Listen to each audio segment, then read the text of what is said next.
So students, now I'm going to discuss the another topics of business communication. The topic here is types of communication. This is a part of unit second of the business communication.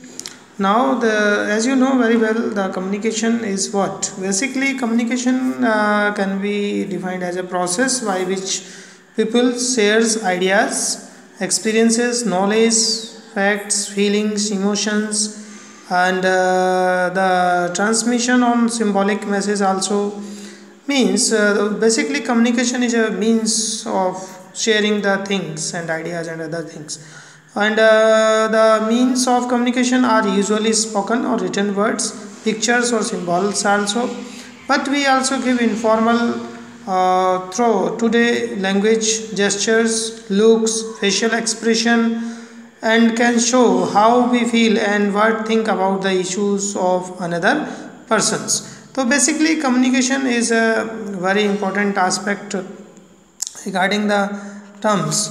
So that's why now today we discuss one by one with you the types of communication. So the first one is formal communication. Formal communication and informal communication. Formal and informal communication. So first thing is formal communication. Basically when we consider the style and purpose, we can divide it into two subgroups: formal communication and informal communication. And formal communication basically includes all forms of formal exchange of information. All forms of exchange of information, it is a formal communication. But in terms of business communication and corporate communication are some of the formal communication methods. Basically formal communication is that which derives the support from the organization structure, and it is associated with the particular positions of the communicators and the recipient in the structure. So basically formal communication are mostly of the written type, such as company manuals, handbooks, magazines and bulletins, annual reports, and designed to meet the specific needs of the organization, and other things like orders and all the things are involved in formal communication, which formally inform to the employees and other interested parties. It is known as the formal communication. Second term है informal communication. Basically is a opposite of the formal communication, and it is a form of casual conversation and exchange of communication. And this is type of communication happen outside of the business and corporate communities, and between freely understanding parties, between the friends and others, and like just we communicate as a friend and a colleague. There is no relation between superior and seniors. So when we communicate with that kind of process, that kind of things, then it is known as informal communication. This type of communication happens outside of the business and corporate communities, and there are no strong rules and guidelines. The only rules is that all the parties should be able to understand each other's.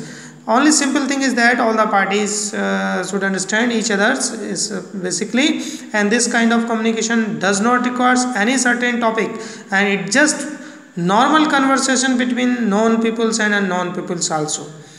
And this kind of communication does not require certain topics, and it just informal communication is based on the informal relationship also, and grows up in an organization, and in commonly referred to as a grapevine communication, and it may be conveyed by a nod, a glance, a gesture, a smile, and even in a silence also. So this is for informal communication, and it may be conveyed. So the two or more parties in concern should be understand, and a common language or method of the communication also, it is a informal communication. Another is oral and written communication. Now the first thing is oral communication. Oral and written. The oral communication, basically it implies the communication through the mouth, or it includes the individual conversing with each others, and we it direct the conversation or telephonic conversation like speech, presentation, discussion are all forms of oral communication. Oral communication is generally recommended when the communication matter is temporary kind or where direct interaction is required.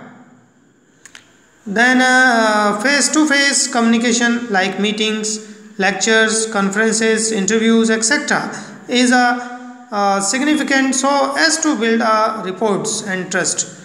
And oral communication is not only time saving, but it also saves upon money and efforts also of the individuals in the business organization and other all the offices. And oral communication is best in case of problem resolution and the conflict, disputes and many issues differences can be put to an end by taking them over. So oral communication is good and for the health of the organization, for the relationship, build up a good relationship between the superior and subordinates and other employees and other things. So all the things are very effective in the oral communication. Now the written communication.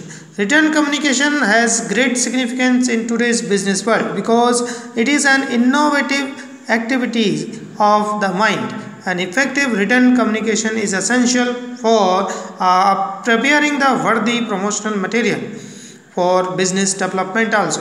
So basically effective reading involves careful choice of words, their organization in correct orders and in sentence formation as well as cohesive composition of the sentence also. So but when we communicate in terms of written form, so it is necessary to keep in mind the careful choice and careful selection of words and other things to make an orders of sentences and in a forms of the as well as cohesive composition of the sentences also necessary. So and it also writing is more valid and reliable than the speeches also. So but while speech is spontaneous, writing causes delay and takes time as feedback is not immediate. But written communication helps in laying down the apparent principles and policies and rules for running an organization also.